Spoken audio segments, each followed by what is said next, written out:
Hola, hola, muy buenos días. Les saluda Kelly Alvear aquí en su informativo nacional. Hoy, miércoles 10 de septiembre de 2025, estamos conectándonos con ustedes a través de UNPG TV en Facebook, como siempre, para entregarles el resumen de las noticias a nivel local, nacional e internacional de los distintos medios de comunicación a través del canal de la Unión Nacional de Periodistas, UNPG TV, en Facebook. Vamos a iniciar con los titulares del día de hoy. Agrocalidad investiga primer caso sospechoso de Fusarium en Ecuador. Ejército del Ecuador confirma la muerte de 2 militares en el interior de destacamentos. Ecuador, cientos de jubilados protestan en Ecuador contra el proyecto de ley que reforma la seguridad social. Lavado de dinero, las rutas y métodos del crimen organizado en Ecuador y América. Un chino fue hallado muerto junto a armas y granadas en una casa en Guayaquil. 3 centros estéticos de Guayaquil fueron clausurados por operar ilegalmente. La policía francesa detiene a casi 200 personas mientras la protesta paraliza al país. Trump dice que no está contento con el ataque israelí en Qatar que dejó 6 muertos. Polonia derriba varios drones rusos que violaron su espacio aéreo. Y finalmente Kazajistán reinventa los sitios de lanzamiento espacial de la era soviética como destinos turísticos. Bien, así es como vamos a dar inicio a este informativo nacional, no sin antes recordarles que estamos con ustedes de lunes a viernes a las 10:30, gracias al licenciado Richard Sellán Bajaña, presidente de la UNP Guayas y director de esta programación. También agradecemos a los medios de comunicación digital que comparten y retransmiten este informativo nacional a través de sus plataformas y redes sociales. Ellos son Radio Guayasense TV, Radio Sensación Digital, Radio Discorama en Italia, Radio La Voz de Daule, Postdata TV, estopensamos.com y Gloria Visión TV. Muchas gracias por el apoyo diario. Vamos a dar inicio al desarrollo de las noticias aquí en su informativo nacional. No olviden que pueden darle like, comentar y compartir esta transmisión. Un equipo de 40 técnicos de la Agencia de Regulación y Control Fitosanitario Agrocalidad se desplegó hasta el sector de El Quemado, en el cantón Santa Rosa, en la provincia de El Oro. Ellos atienden el primer caso sospechoso de Fusarium raza 4, FOC R4T, que detectaron en plantaciones de banano en una finca de 7 hectáreas de esa zona rural. En la intervención extrajeron muestras que fueron enviadas a un laboratorio en Alemania para confirmar la presencia del hongo que ya afecta a los vecinos países de Colombia, Perú y Venezuela. Mientras las autoridades de agrocalidad esperan los resultados de los análisis, sus técnicos realizaron un cerco epidemiológico de 5 kilómetros a la redonda para aplicar medidas de bioseguridad. Instalaron puntos de desinfección con la ayuda de una unidad móvil para limpiar el calzado, las herramientas de los agricultores y los vehículos que entran o salen del sector. El Fusarium es una de las mayores amenazas para la producción de banano y plátano en el mundo. Se trata de un hongo difícil de controlar en el suelo que ataca desde la raíz progresivamente. Sus hojas lucen amarillas hasta que la planta se marchita y muere. Esta alerta fitosanitaria ocurre en medio de la escasez de plátano verde, lo que ocasionó el incremento de su precio, que desde junio subió hasta $15 el racimo. Los gremios de productores y exportadores están preocupados porque el banano es el producto estrella del Ecuador en el mercado internacional. El primer semestre de 2026 se exportaron 227 millones de cajas de banano, principalmente a 27 países de la Unión Europea. El Ministerio de Agricultura se ha pronunciado sobre este tema de amenaza fitosanitaria. Seguimos con el desarrollo de las noticias aquí en el Informativo Nacional. Y por otra parte, teleamazonas.com nos indica que el ejército del Ecuador confirma la muerte de 2 militares en el interior de destacamentos. El ejército del Ecuador informó la muerte de 2 soldados en el interior de 2 instalaciones militares en Ecuador este martes 9 de septiembre de 2025. A través de un comunicado, el ejército señaló el fallecimiento del cabo primero Luis Che en el interior de las instalaciones del fuerte militar Epiclachima, ubicado en el sur de Quito. Por su parte, el segundo deceso se registró en el grupo de artillería número 7, Cabo Minacho, en la ciudad de Loja. Ahí perdió la vida el soldado de reserva Andrews G. Según los primeros datos del ejército, estos hechos se suscitaron aproximadamente a las 14 horas de este martes 9 de septiembre. Tras conocer las muertes, se informó a las autoridades correspondientes para que realicen los procedimientos de levantamiento del cadáver y determinen las causas. El ejército expresó el sentido de condolencia a las familias de las víctimas. Además, indicó que la institución colaborará con las autoridades en los procedimientos que por ley se derivan de este lamentable acontecimiento. Continuamos con la información. Y por otra parte, lanación.com.ar dice que cientos de jubilados protestan en Ecuador contra el proyecto de ley que reforma la seguridad social.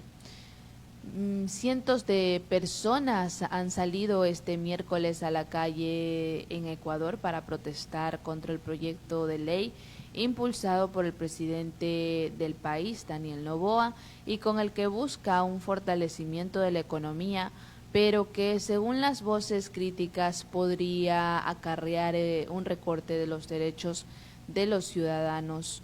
Los manifestantes han pedido a los diputados que se opongan al proyecto de ley para lograr que no salga adelante, mientras que miembros del Partido Revolución Ciudadana han tildado la medida de atraco para el país latinoamericano. La normativa permitiría al gobierno hacerse con fondos de la seguridad social mediante la venta de créditos. Esto es un robo disfrazado de ley, dicen textualmente. Quieren privatizar el Instituto Ecuatoriano de Seguridad Social, IES, entregando a la banca privada la cartera de créditos hipotecarios, quirografarios y prendarios, ha afirmado la diputada opositora Lilian Durán. Textualmente dicen que con esto los afiliados y jubilados arriesgan sus beneficios, sus pensiones y sus ahorros. La seguridad social debería servir a la gente y no a los banqueros, ha apuntado, al tiempo que ha acusado al gobierno de censurar a las voces que se oponen al proyecto. El IES no se vende, ha reclamado textualmente, al tiempo que ha trasladado su apoyo a los manifestantes. Muchos de los presentes han instado a Noboa a abandonar el cargo y han denunciado que este tipo de medidas ponen en peligro no solo los derechos de quienes están jubilados, sino también a las generaciones venideras. Continuamos con las noticias aquí en el Informativo Nacional.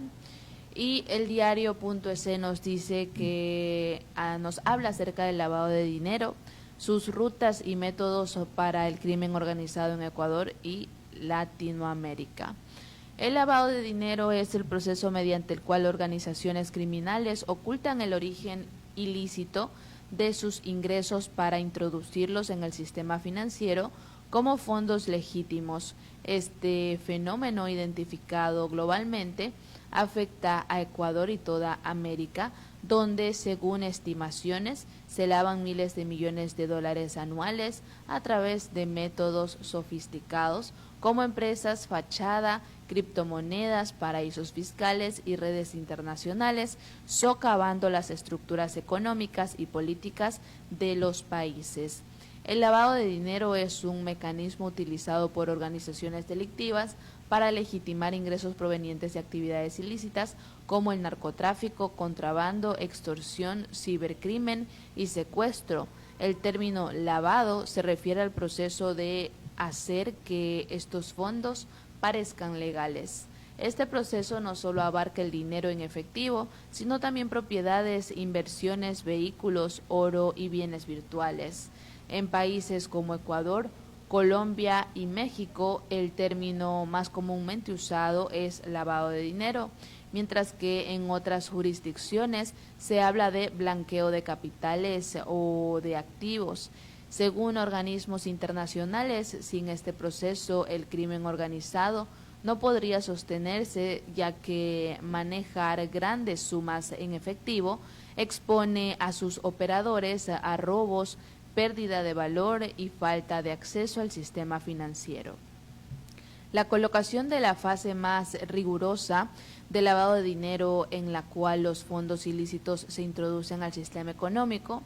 Entre las técnicas más comunes se encuentra empresas fachada, pitufeo, que es dividir grandes sumas en depósitos menores a 10.000 para evadir reportes bancarios, la compra de billetes de lotería ganadores que permiten justificar ingresos inesperados, también el contrabando de dinero a granel, que es el transporte físico de efectivo a través de fronteras, el sistema Awala, que opera mediante redes informales fuera del sistema bancario tradicional, tarjetas prepago y uso de cajeros automáticos privados también permiten blanquear fondos.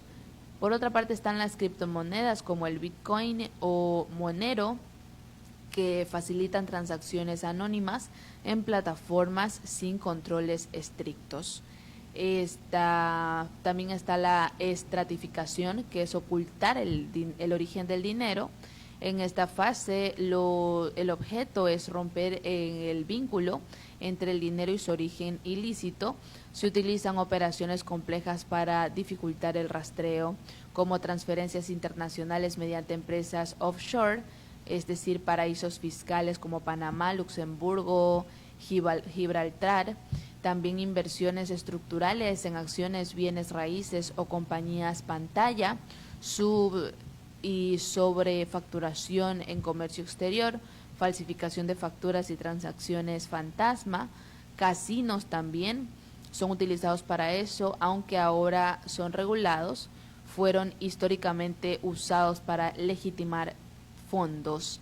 También tenemos los mixers de criptomonedas que mezclan fondos de múltiples usuarios, dificultando el seguimiento.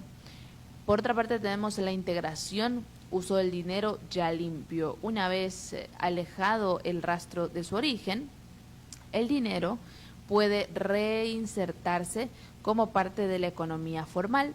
Esto permite a los delincuentes utilizar sus ganancias sin levantar sospechas.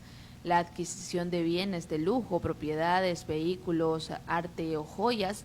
También tenemos el gasto personal o empresarial en actividades aparentemente legales, y la importación y comercialización de productos manufacturados, especialmente desde Asia, como estrategia para devolver capital ya blanqueado. El lavado de dinero en Ecuador ha tomado relevancia en los últimos años debido a redes criminales vinculadas al narcotráfico, casos como los de Adolfo Fito Macías y Junior Roldán Jr., revelan cómo estructuras familiares crearon empresas fachadas para levantar millones. Estudios del analista Fernando Carrión estiman que el lavado de dinero en el país podría oscilar entre 2.376 y 5.942 millones de dólares anuales, equivalente del 4 al 10% del Producto Interno Bruto. Otras fuentes han sugerido cifras más elevadas, pero estas carecen de verificación metodológica. Las autoridades enfrentan grandes obstáculos para detener estas operaciones, puesto que hay complejidad financiera y legal de las transacciones, secreto bancario en jurisdicciones extranjeras, falta de recursos especializados y dilación en tratados de asistencia jurídica, volumen masivo de capitales ilícitos como los 12.666 millones atribuidos a Joaquín El Chapo Guzmán, que saturan los controles tradicionales. El crimen organizado está dispuesto a pagar entre el 10% y el 15% en comisiones por servicio de blanqueo. En el caso de redes chinas, estas comisiones bajan al 3%, lo que las hace especialmente competitivas por su volumen y eficacia. El blanqueo de activos fortalece el crimen organizado, facilita la corrupción y desequilibra la economía formal. La entrada del dinero ilícito genera distorsiones de mercado, impide una competencia justa, alimenta redes de poder ilegales y socava la confianza en las instituciones. Además, países con altas tasas de lavado de dinero enfrentan mayor riesgo de ser señalados por organismos internacionales, lo que afecta su acceso a inversiones y cooperación financiera. Seguimos con la información más reciente aquí en el Informativo Nacional. Y por otra parte, esto lo hemos leído de eldiario.es. Por otra parte, tenemos una noticia de ecuavisa.com que nos indica que el cadáver de un ciudadano chino fue hallado la tarde de este martes 9 de septiembre dentro de una vivienda de la urbanización Paraíso del Río 2, perteneciente al sector de Mucholote 2, en el norte de Guayaquil.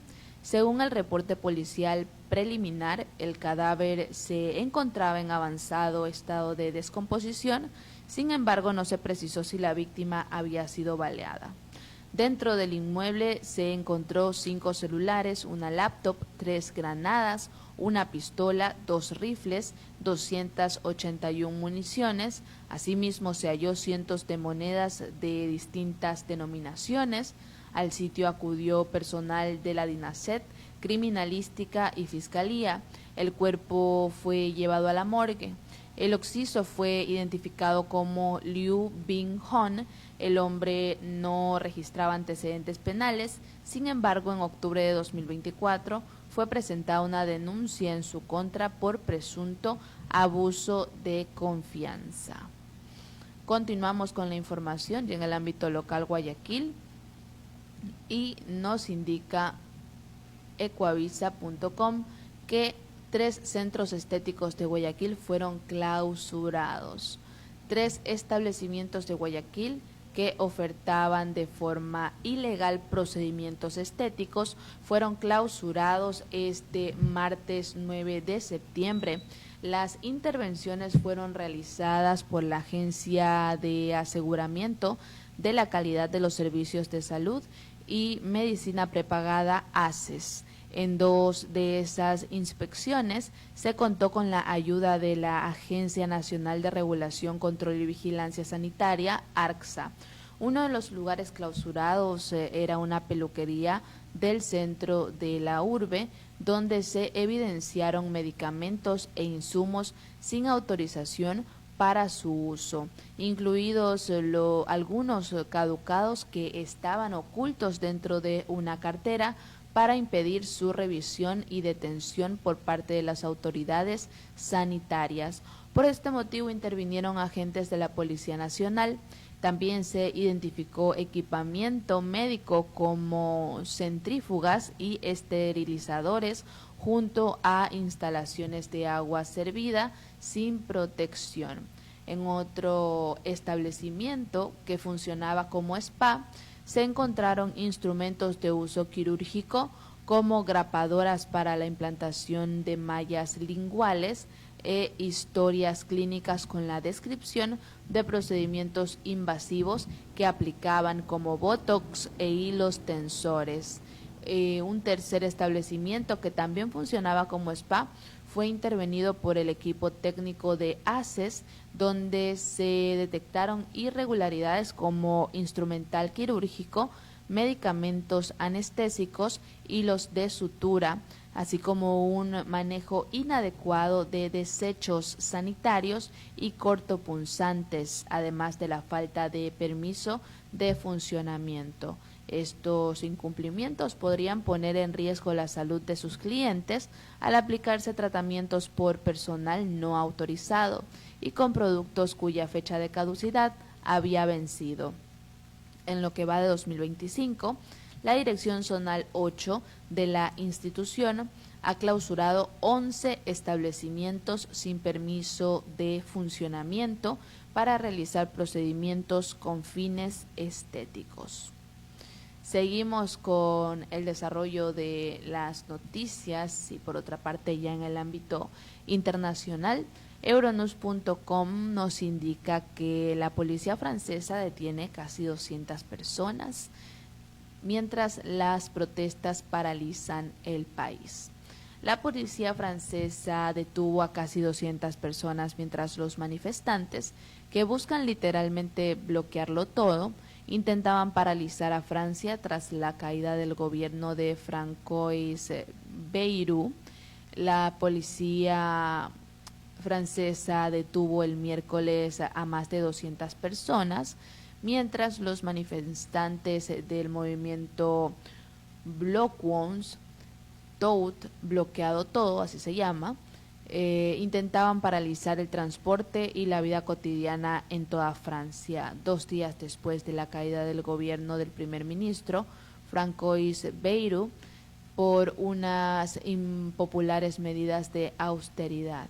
Las autoridades desplegaron a 80.000 policías y gendarmes, mientras miles de manifestantes encendían hogueras, levantaban barricadas e intentaban bloquear la circunvalación de París, la autopista urbana más transitada de Europa. La prefectura informó de 95 detenciones en el área de París y 8 fuera de la capital a media mañana del miércoles. En Porte de Montreuil, en el este de París, los manifestantes incendiaron contenedores de basura e intentaron obstruir las vías del tranvía antes de que la policía desmantelara los obstáculos y dispersara a la multitud. Los manifestantes también interrumpieron en la autopista para intentar bloquear el tráfico, pero fueron igualmente detenidos por las fuerzas del orden. También han aumentado las tensiones en torno a la Gare du Nord de París, una de las estaciones de tren más concurridas de Europa, donde a las 10:30 se habían congregado unos centenares de personas. La policía ha cerrado el acceso a la estación de tren, pero los manifestantes intentan forzar la entrada. Textualmente dicen: "Hoy protesto porque estamos hartos de esto", declaró a Euronews Mary, estudiante y actriz. "Estamos aquí para demostrarle a Macron que estamos hartos de todo esto. No puede seguir ignorándonos a nosotros y a lo que quiere la gente", explicó Mary, añadiendo que también protestaba contra los recortes que afectarán al sector de la cultura. Seguimos con las noticias internacionales aquí en el informativo nacional de la UNP Guayas. Y por otra parte, Trump dice que no está contento con el ataque israelí en Qatar, que dejó 6 muertos. Veamos este reporte. Donald Trump se desliga del ataque israelí en la capital de Qatar, Doha, el martes ante la creciente condena de los líderes mundiales. Trump ha señalado que el bombardeo israelí contra objetivos de Hamás en Qatar fue una decisión unilateral de Netanyahu y lamentó que Qatar, país aliado de Estados Unidos, fuera el objetivo. Well, I'm not thrilled about it. I don't have to do that. I'm not thrilled about the whole situation. It's not a good situation. But I will say this: we want the hostages back, but we are not thrilled about the way that went down today. Israel lanzó su campaña contra altos dirigentes de Hamás en Doha poco después del tiroteo en Jerusalén, que dejó el lunes 6 muertos y una decena de heridos en un autobús. Por su lado, Hamás ha declarado que su cúpula militante en Doha está intacta y que 5 miembros de menor rango habían muerto en el ataque. Qatar ha condenado la medida como una flagrante violación del derecho internacional, condena a la que se han unido países europeos como Francia, España o Reino Unido. Seguimos con la información internacional y por otra parte, Polonia derriba varios drones rusos que violaron su espacio aéreo. Veamos este reporte. El primer ministro polaco Donald Tusk celebró una reunión de emergencia de su gabinete después de que el país derribara un gran número de drones rusos sobre su espacio aéreo. Las Fuerzas Armadas polacas informaron de la intrusión sin precedentes a primera hora de la mañana del miércoles, diciendo que múltiples objetos tipo dron habían violado los cielos del país. Es la primera vez que se derriban drones rusos sobre un Estado miembro de la OTAN, aunque por el momento no está claro si se dispararon a propósito contra Polonia. Tusk dijo que el país había solicitado invocar el artículo 4 del Tratado de la OTAN en respuesta a la incursión, que permite a los países miembros plantear una cuestión al principal órgano decisorio de la OTAN. A continuación, se celebran consultas para determinar si la integridad territorial o la seguridad de otro país miembro se ha visto amenazada. Los drones cayeron en el espacio aéreo de Polonia mientras Rusia realizaba ataques contra Ucrania, incluidas partes de Ucrania occidental que limitan con el país del este de Europa. Se enviaron aviones polacos y de la OTAN para hacer frente a la amenaza con al menos 19 incursiones de drones. Los viajes se vieron interrumpidos en toda Polonia, ya que el Aeropuerto Internacional de Varsovia y otros 3 suspendieron sus vuelos debido a los drones. Tusk dijo que las autoridades estaban trabajando para abrir lentamente los aeropuertos mientras buscaban los restos de los aparatos. Se aconsejó a los ciudadanos que tuvieran cuidado con los restos, pero que no cundiera el pánico tras el incidente. Seguimos con más información internacional y finalmente, Kazajistán reinventa los sitios de lanzamiento espacial de la era soviética como destinos turísticos. The new eco-friendly Soyuz 5 rocket, a joint Kazakh-Russian project, is set to lift off from the ground here at Baikonur from a modernized launch pad by the end of the year, signaling a new era and more frequency to these kind of launches. Kazakhstan is reimagining Baikonur Cosmodrome, which marks its 17th anniversary this year, as a tourism hub between launches. Russia, which leases the site, has decommissioned and returned more than 50 facilities. Now, Kazakhstan plans to build new visitor infrastructure around historic landmarks like Gagarin's launch pad, the site of humanity's first spaceflight, with hotels, glamping sites, and even a children's camp. Join me as I explore how Kazakhstan is turning space exploration into a cultural experience. This is Modern Nomads. Baikonur Cosmodrome, set in Kazakhstan's southern steppes, is where the space race began. The first satellite launched here in 1957 was followed by the first human in 1961. Long before rockets launched, this land echoed with the legend of Kurky Tata, a mystic who created the kobyz, an instrument said to bridge the earthly and cosmic realms through its sound. Legend says this is the Earth's navel, where cosmic energy flows straight into the steppe. Standing here at Gagarin's legendary launch pad, where the first human blasted into space, I can honestly say, you do feel it. Once hidden behind the Iron Curtain, these Soviet-era relics continue to captivate. I'm walking at the Energia test complex, once used to prepare the Soviet-era Energia rockets and Buran shuttle for launch. The towering structures here show the scale of Soviet ambitions in space.